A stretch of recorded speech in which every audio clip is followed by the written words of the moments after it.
Let's shift now to the arm bones, the ulna and the radius. I like to do the ulna first, which correlates kind of with the tibia, like the medial bone. Let's start with the distal end of this bone, which has a sharp point on it. Bend the wrist of your left hand. Take your right index finger and thumb and feel the points on the lateral and medial parts of your wrist. These are the styloid processes. A stylus is a pen or a pencil. These points use that reference in their name. There are other styloid processes in your body. There's one on your skull. You will find that they're used in the same way, but on different bones.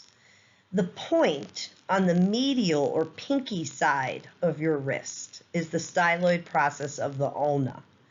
The wrist point on the thumb side of your wrist is the styloid process of the radius. All right, let's look at a picture of an arm in the anatomical position. Notice the location of the ulna and the radius. The radius is on the outside or lateral in the anatomical position.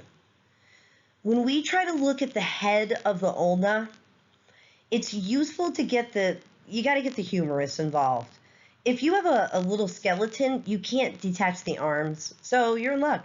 But if you have a disarticulated skeleton, be sure that you have the ulna and the humerus out.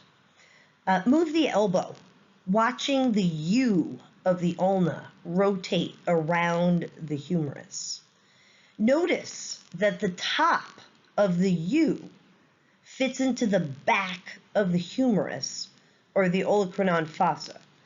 The point on the ulna that fits there is called the olecranon process. Notice that the other point of the U fits into the coronoid fossa, and this is the coronoid process. The fossa and the processes are named together to describe their interaction. This is why it's important to study the bones together and not necessarily separately.